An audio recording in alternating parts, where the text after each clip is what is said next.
مودی 6 یا 7 دن سے ایسے ہے جیسے سکتے کی حالت میں کوئی مردہ انسان ہوتا ہے. لیکن آپ یہ دیکھیں کہ انہوں نے انڈین سفارت خانے پہ حملے کیے اور جہاں جہاں انڈین ریاست کی نشانیاں تھیں انہوں نے اس پہ حملے کیے. جو وہاں کی عوام ہے وہ یہ سمجھتی ہے کہ ہمارے ملک میں جو معاشی بد امنی ہے, جو سیاسی بد امنی ہے, جو سماجی بد امنی ہے, اس کے پیچھے بھی انڈیا ہے, اس کے پیچھے بھی مودی ہے.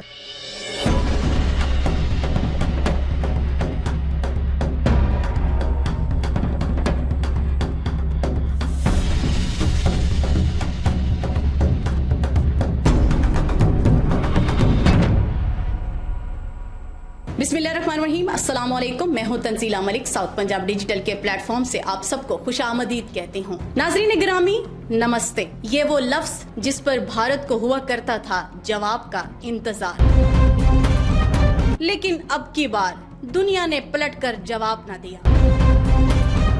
मोदी हुकूमत की घन गरज, ताकत का घुमंड, सफारतकारी की रंगीन बातें अब सिर्फ और सिर्फ बयानात की हद तक महदूद हो चुका है. आलमी मंजर नामा पर भारत तन्हा खड़ा है जबकि पूरी दुनिया खामोश तमाशाई बनी हुई है.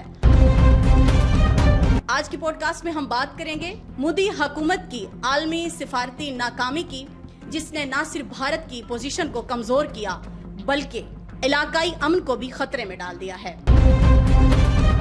आइए मजीद जानते हैं. आज की पॉडकास्ट में मेरे साथ मौजूद हैं सीनियर तज्जियाकार शिराज अवैसी साहब. अस्सलाम वालेकुम सर. वालेकुम अस्सलाम. सर कैसे हैं? खैर खैरियत से हैं? अल्लाह की रहमत, सब ठीक. साउथ पंजाब डिजिटल के प्लेटफॉर्म पे हम आपको खुशामदीद कहते हैं. बहुत शुक्रिया. सर आप क्या समझते हैं कि मोदी हुकूमत की सफारती पॉलिसी का जो बुनियादी नजरिया है वो इस वक्त क्या है? बुनियादी नजरिया बालादस्ती जो इलाकाई ममालिक हैं, एक बड़ा मुल्क होने की हैसियत से अगर उसमें एक ज़र्फ होना चाहिए बड़ा, उसकी वो तो खैर उसमें से कहीं से नजर नहीं आता. अच्छा, अभी आपने बात की कि उसको कोई जवाब नहीं मिला, तो मोदी ने इंतखाबात में अपनी आवाम को भी पुकारा था कि अब की बार 400 पार, कि मुझे 400 नशिस्तें दें ताकि मैं मुल्क के अंदर अपनी मर्जी से कानून साजी कर सकूं और जो मौजूदा भारत है उसको अखंड भारत की तरफ लेकर जा सकूं. लेकिन वायर किस्मत, बदकिस्मत मोदी कि उसको उसकी आवाम ने भी धतकारा और अब की बार 400 पार का जवाब ये दिया कि वो मुश्किल 250 नशिस्तें भी हासिल ना कर पाए. सफारती सतह का जो मैं अगर बात करूं, जो असूल होता है वो ये होता है किसी कामयाब ममलकत का, किसी अच्छी रियासत का, एक बड़ी रियासत का, वो ये होता है कि जो अपने इर्द गिर्द उसके छोटे ममालिक हैं, छोटी रियासतें हैं, उनके साथ एक बड़ी ममलकत होने की हैसियत से एक आला ज़रफ़ी का सबूत देना, जिसका बदकिस्मती से मोदी ने कभी भी इस तरह का सबूत नहीं दिया. सफारती महाज पर, खारजा महाज पर, यहाँ तक कि दाखिली महाज पर भी उसने अपनी अकलीतों को दबा कर रखा और उसके असरात लामहला जो उसके सफारती यानी कि मामलात हैं उस पर भी पड़े. क्योंकि आपको पता है कि आजकल जो दुनिया है वो एक ग्लोबल वर्ल्ड है, उसमें कोई बात छुपे नहीं रह जा सकती, आप नहीं कोई चीज़ छुपा सकते. और अगर मोदी ने गुजरात में अगर जो अपनी जो अकलीतें थी, वहाँ की मुस्लिम यानी कम्युनिटी थी, उस पर जो मजालिम किए और उसके सिखों पर इतने मजालिम बिल्कुल बिल्कुल और उसके रद्द-ए-अमल में मोदी को गुजरात का कसाब भी कहा जाता है. बिल्कुल ऐसा है. तो मेरे ख्याल में जो दाखिली मामलात है उसका सफारती मामलात पर लामाला असर पड़ता है. और चूंकि दाखिली हालात पर इंडिया की अवाम ने मौजूदा इंतखाबात में जो मोदी को जोरदार थप्पड़ रसीद किया है अपने इंतखाबी अमल के जरिए, वो मेरे ख्याल में मोदी की आंखें खोल देने के लिए काफ़ी था. लेकिन वही ढिठाई, वही बेइतनाई अवामी मसाइल से और मौजूदा जो यानी कि हालात हैं, जो इर्द गिर्द की रियासतें हैं, उनके हालात से बेखबरी ने उसको कहीं का नहीं छोड़ा और उसके असरात लामहला इंडिया की जो सफारती नाकामी है उसकी सूरत में सामने आ रहे हैं. अच्छा सर, ये बताइएगा क्या शुरू में भारत को कुछ कामयाबियां हासिल हुई? आजकल जो एक असूल है किसी भी ममलकत की कामयाबी में, उसमें जो सबसे अहम चीज़ है वो है मईशत. आपने नोट किया होगा कि पिछले 5 या 10 साल में अगर मोदी तसलसल से कामयाब होता आ रहा है, ये तीसरे इंतखाबात है जिसमें मोदी मुसलसल कामयाब हुआ है, तो उसमें जो सबसे बुनियादी वजह है वो है मईशत. वहाँ की आवाम के नज़दीक मोदी ने ऐसे इकदाम किए जिसकी वजह से इंडिया की मईशत मजबूत हुई, बल्कि इंडिया की मईशत को मौजूदा हालात में टॉप 5 मईशतों में शुमार किया जाने लगा था. अच्छा, जब मईशत आपकी मजबूत होती है, चाहे इंटरनेशनल हो, चाहे नेशनल, लोकल हो, हमारे घरेलू भी आप देख लेंगे लेटर मूड में कहें कि अगर हम मुआशी तौर पर मजबूत हैं तो आपको सफारती तौर पर भी लाजमी कामयाबी मिलती हैं. जो इर्द गिर्द की रियासतें हैं, जो इंटरनेशनल ताकतें हैं, उनका जो झुकाव है वो आपकी तरफ होता है. तो मुआशी तौर पर जो मजबूती ने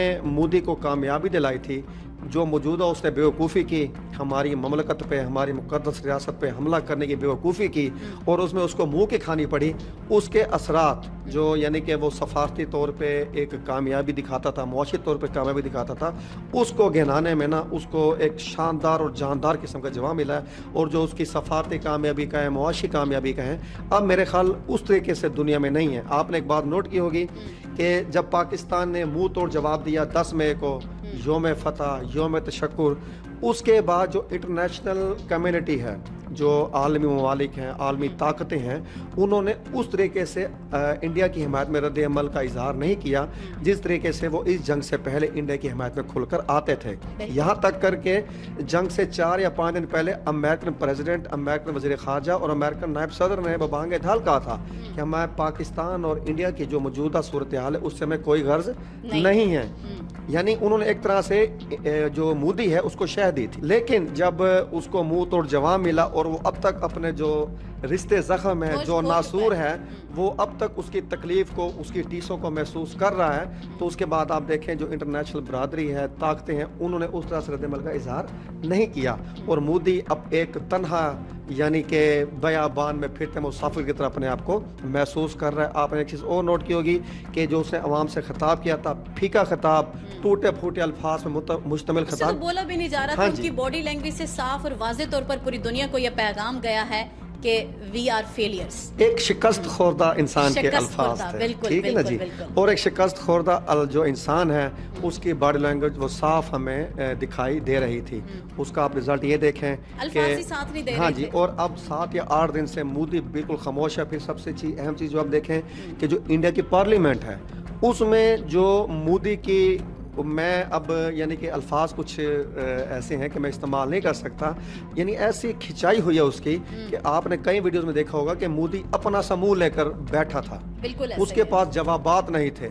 लेकिन उस जवाबात के जब वो कौम के सामने आया, उसने अपनी कौम को दोबारा बहकाने की कोशिश की, उसमें भी उसको कामयाबी नहीं मिली, जिसका रिजल्ट ये है कि मोदी 6 या 7 दिन से ऐसे है जैसे सख्ती की हालत में कोई मुर्दा इंसान होता है। शिराज साहब, आप क्या समझते हैं कि पाकिस्तान और दीगर एशियाई ममालिक ने इस सूरत हाल का किस तरह से फायदा उठाया है? आपने देखा होगा कि इस ब्लंडर से पहले जो कि मोदी ने पाकिस्तानी कौम के साथ, पाकिस्तानी ममलकत के साथ करने की कोशिश की, इससे पहले सफारती सतह पर, अच्छा आपने बात की साउथ एशिया की सतह पर, यानी सार्क ममालिक, जिसमें इंडिया के साथ पाकिस्तान, श्रीलंका, बांग्लादेश, नेपाल, ठीक है ना, 7 ममालिक पे मुश्तमिल ये सार्क ममालिक हैं। तो उसमें अब ये देखें कि इंडिया एक बालादस्त कुव्वत के तौर पर हमें नजर आता था। पाकिस्तान एक एटमी ताकत थी, वो एक अलग तरह का अपना तशख़्ख़ुस रखती थी। लेकिन पाकिस्तान को छोड़कर जो दूसरे छोटे ममालिक जैसे श्रीलंका, नेपाल, मालदीव, बांग्लादेश, वो उस एतमाद से इंडिया का सामना नहीं कर पा रहे थे जो किसी ममलकत में या किसी मुल्क में होना चाहिए। अच्छा, और इंडिया ने और मोदी ने अपनी जो मजबूत मौशत है उसका फ़ायदा भी उठाया, उसने इन ममालिक को दबा कर रखा। आप ये देखें कि श्रीलंका में आपको कुछ साल पहले याद होगा, 15-20 साल पीछे जाए, तामिल टाइगर्स की तहरीक चली थी आज़ादी की, और उन तामिल टाइगर्स ने इंडिया जो श्रीलंकन है गवर्नमेंट, उसको श्रीलंकन रियासत है, उसको नाकाबिल इतलाफी नुकसान पहुँचाया था, कत्ल गारत का बाजार गर्म कर रखा था। और आप ये देखें कि उन जो बागियों के पीछे भी इंडिया की ताकत थी, इंडिया उनको सपोर्ट करता था। अच्छा, बांग्लादेश में देखें कि बांग्लादेश में पिछले दिनों जो वहाँ की आवाम बाहर निकली अपनी हुकूमत के खिलाफ, हसीना वाजिद ने जो 10-15 सालों से वहाँ की आवाम को दबा रखा था, जब वहाँ की आवाम ने बगावत की, तो आपने एक चीज़ नोट की होगी कि वहाँ की आवाम ने जो बगावत की ना, उसमें इंडिया से नफरत का इजहार सबसे अहम चीज़ थी। यानी उनकी जो बगावत थी वो थी अपनी हुकूमत के खिलाफ। लेकिन आप ये देखें कि उन्होंने इंडियन सफारत खाने पे हमले किए, और जहाँ जहाँ इंडियन रियासत की निशानियाँ थी उन्होंने उस पर हमले किए। यानी हमें ये पता लगा कि जो वहाँ की आवाम है वो ये समझती है कि हमारे मुल्क में जो मुआशी बदअमनी है, जो सियासी बदअमनी है, जो समाजी बदअमनी है, उसके पीछे भी इंडिया है, उसके पीछे भी मोदी है, उसके पीछे भी बिल्कुल जो भी ईंट उठाई उसी के पीछे, इसी के साथ उसके पीछे भी इंडिया की जो बालादस्ती है, यानी जो बेजा ख्वाहिश है, उसका इजहार था। लेकिन वहाँ की अवाम ने उसका भरपूर रद्द-ए-अमल दिया। यहाँ तक कि जो आलमी ताकतें थी वो भी उसकी जो बांग्लादेश की अवामी ताकत थी उसके सामने बंद नहीं बांध सकी। आप अगर आप आगे आ जाए नेपाल की बात करें, नेपाल एक ऐसा मुल्क है जो लैंड लॉक्ड मुल्क है, जिसका जो राब्ता है वो सिर्फ इंडिया के जरिए मुमकिन है, और इंडिया ने उसका बड़ा नाजायज़ फ़ायदा उठाया हुआ है। आप नेपाल को इंडिया की तो फैली रियासत भी कह सकते हैं। मालदीव भी समंदर पानी के गिर्द घिरा हुआ एक छोटा सा मुल्क है, और वहाँ आप ये देखें कि जो मालदीव है वो इंडिया की निस्बत उसका जो यानी कि झुकाव है वो पाकिस्तान की जानिब ज़्यादा है। वो एक तो वहाँ मुस्लिम कम्युनिटी है, लेकिन मुस्लिम कम्युनिटी से हट कर भी वहाँ की जो हुकूमत है, वहाँ की जो अवाम है, वो भी जो इंडिया की बालदस्ती ख्वाहिश है उससे तंग है, और इसका इजहार वो वक्तन फ़ौक्तन इशारा के नाम में करते रहते हैं। और पाकिस्तान के साथ जो अपने सफारती ताल्लुकात हैं उसको लेकर वो बड़े हसास है, उसको लेकर आगे बढ़ना चाहते हैं।